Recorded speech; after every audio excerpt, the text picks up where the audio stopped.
अमित जोगी के भी खिलाफ। एक्स चीफ मिनिस्टर हैं, वो पावरफुल चीफ मिनिस्टर हैं। मैं जो कहना चाह रहा हूं वो ये है कि कानून के हाथ बहुत लंबे होते हैं। इसलिए मेरे दर्शकों, निराश मत होना, आस मत खोना। अभी तो 15-16 को तारीख लग गई, और कितना भी ये संजय राउत बोले कि अमित शाह जी आए थे बचाने के लिए, और ये संदेश चले जाए कि अमित शाह और नरेंद्र मोदी, फडणवीस मिलकर के आदित्य ठाकरे को बचाना चाहते हैं, कोई नहीं बचा सकता है। इसलिए इस दोनों वर्डिक्ट के बाद, और भी वर्डिक्ट चल रहे हैं, इसके बाद अभी अभी कुछ देर पहले मेरे 2-3 वकीलों ने मुंबई से फोन किया, कहा आशुतोष जी, पुलिस महकमे में हलकान मचा हुआ है, भागा भागा फिर रहा है, क्योंकि जो पब्लिक प्रोसिक्यूटर है उन्होंने खत लिख दिया था कि 174 सेक्शन का मुकदमा चलने वाला नहीं है, वहां पर वो दलील नहीं चलेगी। तो अब ये आदित्य ठाकरे जो मोहित कंबोज के यहां गए थे, तो मोहित कंबोज ने भी हाथ खड़े कर दिए। क्या किया मोहित कंबोज ने?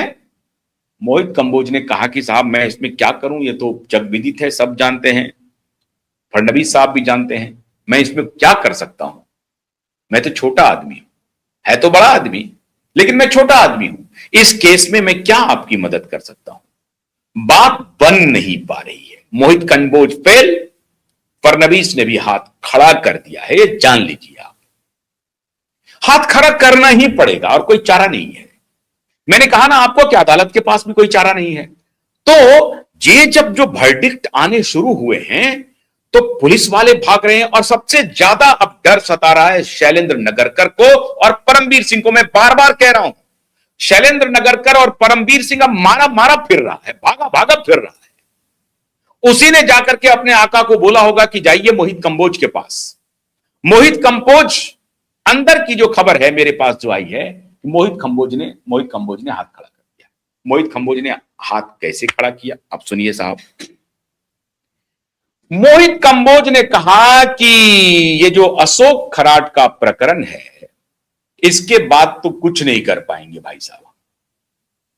अशोक खराट का प्रकरण सामने आ गया है, रूपाली चाकनकर के खिलाफ ईडी का ऑर्डर हो गया है, ईडी पहुंच गई है, उसकी जांच पड़ताल कर रही है।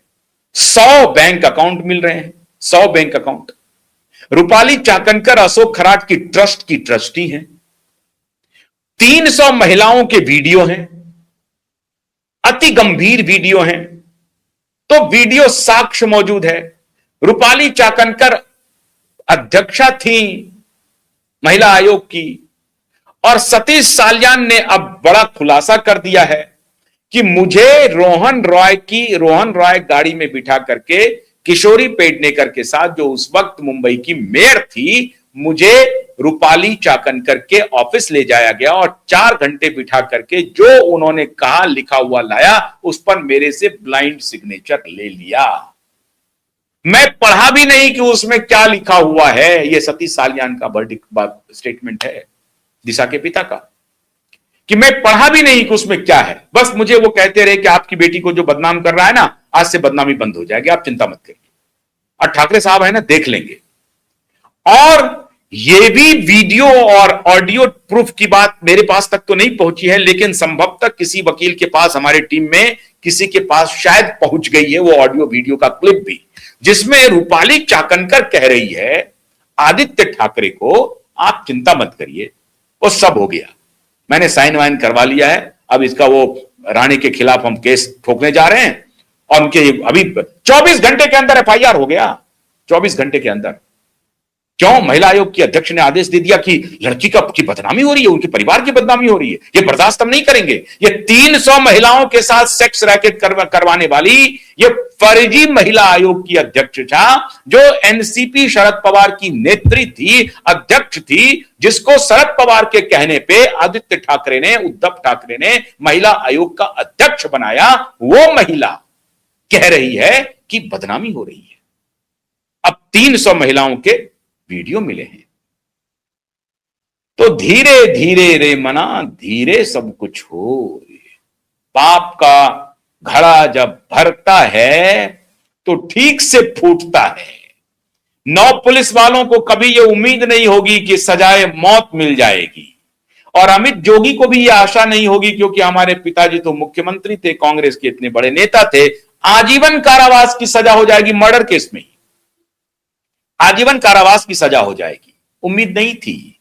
मतलब इन लोगों ने यह कह दिया है कि कोर्ट का क्या मतलब है, अदालत क्या है।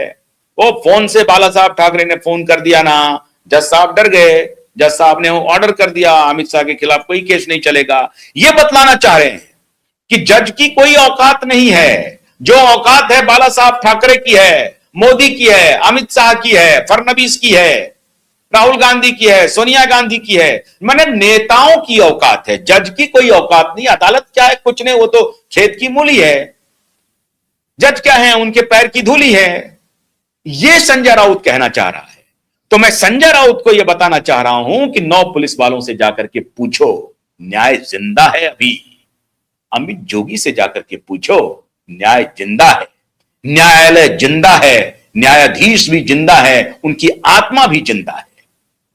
तो न्याय तो होकर रहेगा। इसलिए संजय राउत, अगर ये सोच रहे हो कि फर्जी बात करके कुछ हो जाएगा, हालांकि आपकी मंशा तो यही है, कल जो जाए आदित्य ठाकरे आज ही जेल चला जाए। आपका गेम प्लान तो बड़ा है संजय राउत, आपको मुबारक हो, आपको बहुत मुबारक हो, क्योंकि आपने जिस तरीके से अदालत को गुस्से में लाया है ना, उसका प्रतिफल आने वाले दिनों में मिलने वाला है।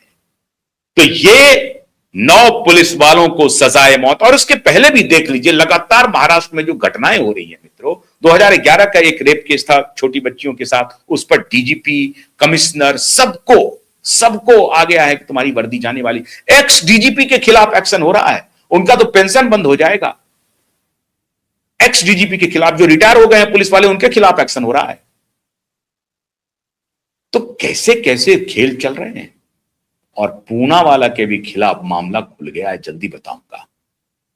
और श्रीमान चंद्रचूड़ जी के खिलाफ भी मामला चल पड़ा है, इसके बारे में भी बताऊंगा। तो बहुत बहुत शुक्रिया, नमस्कार।